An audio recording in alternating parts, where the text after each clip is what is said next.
खबर प्रियंका गांधी को लेकर है। बिहार चुनाव में एनडीए ने अपने सभी दिग्गज नेताओं को प्रचार के लिए उतार दिया है। गठबंधन के नेता भी सत्ता वापसी के लिए पूरी जान लगा रहे। अब कांग्रेस के नेता राहुल गांधी के अलावा प्रियंका गांधी भी चुनावी मैदान में उतर गई हैं।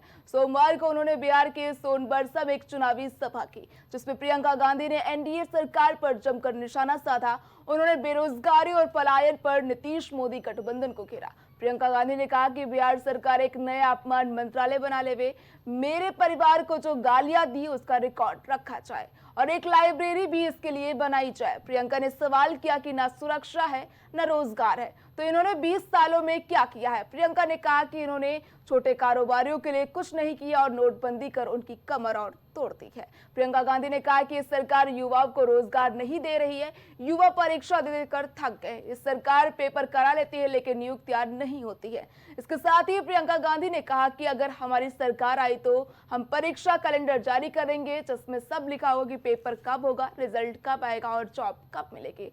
अगर कोई इसका पालन नहीं करेगा तो उसके खिलाफ जो है एक्शन लिया जाएगा। प्रियंका गांधी ने अपने भाषण में कहा कि मोदी जी अपने दोस्तों को 1-1 रुपए में बिहार की जमीन दे रहे हैं। जब कोई आम इंसान जमीन लेता है तो उसको लोन कराना पड़ता है, कई इंतजाम करने पड़ते हैं, लेकिन अदानी अंबानी को जमीनी आसानी से जो है मिल जा रही है। उन्होंने कहा कि अमीरों के लोन माफ किए जा रहे हैं, लेकिन किसानों के लिए, आम जनता के लिए कोई सुविधा नहीं दी जा रही है। इतना ही नहीं, प्रियंका गांधी ने महिलाओं को 10,000 रुपए और बांटे जा रहे पैसे पर कहा कि उन्होंने चुनाव से पहले 10,000 रुपए दिए हैं। आपको जो दिया जाए या ले लिया जाए, लेकिन अपने बच्चों का याद रखें, वोट उनके बेहतर भविष्य के लिए करें, अच्छे बिहार के लिए करें।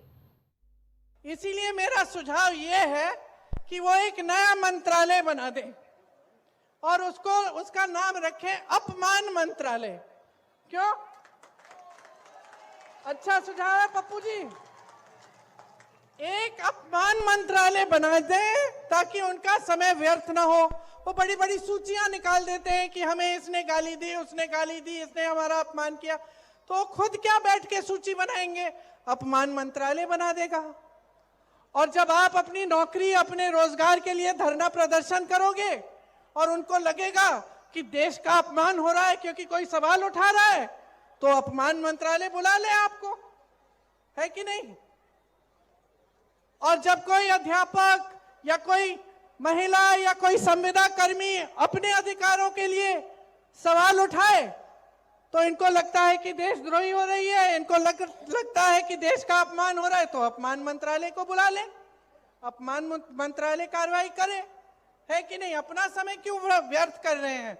और इस अपमान मंत्रालय में मेरा यह भी सुझाव है कि मेरे परिवार के बारे में जितनी इन्होंने गालियां दी और जितना उल्टा सीधा बोला, उसका भी रिकॉर्ड रखा जाए। एक लाइब्रेरी पूरी बन जाएगी किताबों की, भर देंगे उनको। बिहार में 20 सालों से एक ही सरकार चल रही है और ये सरकार जैसे जैसे साल बीतते गए वैसे वैसे बिहार से चली ही नहीं। आज बिहार की सरकार नीतीश जी नहीं चला रहे हैं, उनको चलाने दे ही नहीं रहे हैं। आज यहाँ की सरकार केंद्र से चलती है। जो बड़े बड़े निर्णय होने हैं वो केंद्र में होते हैं, प्रधानमंत्री जी करते हैं, गृह मंत्री जी करते हैं। आज बिहार में बिहार के अपने मुख्यमंत्री का भी सम्मान नहीं है। आप सब सम्मान देते हो लेकिन केंद्र सम्मान नहीं देता। और जब हर चीज केंद्र से चलेगी तो आपकी सुनवाई कहां होगी? जब आपकी सीएम की सुनवाई नहीं हो रही है तब आपकी सुनवाई कहां हो रही है? यहां से कितने लोग पलायन करके बड़े बड़े शहर में जाते हैं? हाथ उठाओ।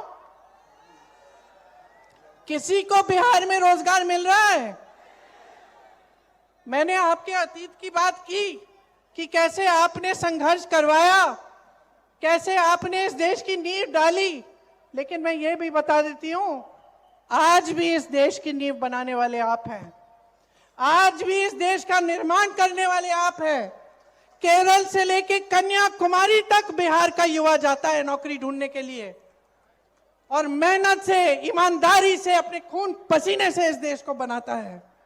आपको बाहर जाना पड़ता है, पलायन करना पड़ता है, क्योंकि यहाँ आपको कुछ मिल नहीं रहा है।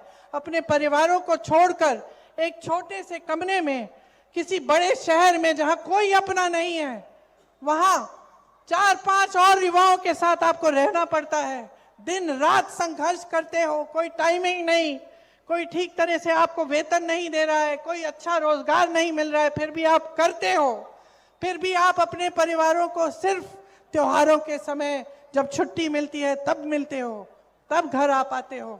यहाँ खेती करते थे, खेती से कमाई होती थी, आज खेती से कमाई नहीं है। आज खेती करो, धूप में संघर्ष करो, सब कुछ महंगा हो गया है, सारा खेती का सामान महंगा है, उपज का दाम नहीं मिलता है। चुनाव आ रहा है तो 10,000 रुपए दिए जा रहे हैं। ये 10,000 रुपए जो आज दिए जा रहे हैं 20 सालों के लिए कहां थे? आपको 20 साल क्यों इंतजार करना पड़ा इसके लिए? आपका मजाक क्यों उड़ाया जा रहा है? चुनाव के एक हफ्ते पहले ये ऐलान करते हैं कि 10,000 रुपए देंगे और अब बांटना शुरू, तो ये पैसे कहां थे इससे पहले? क्या इससे पहले महिला संघर्ष नहीं कर रही थी?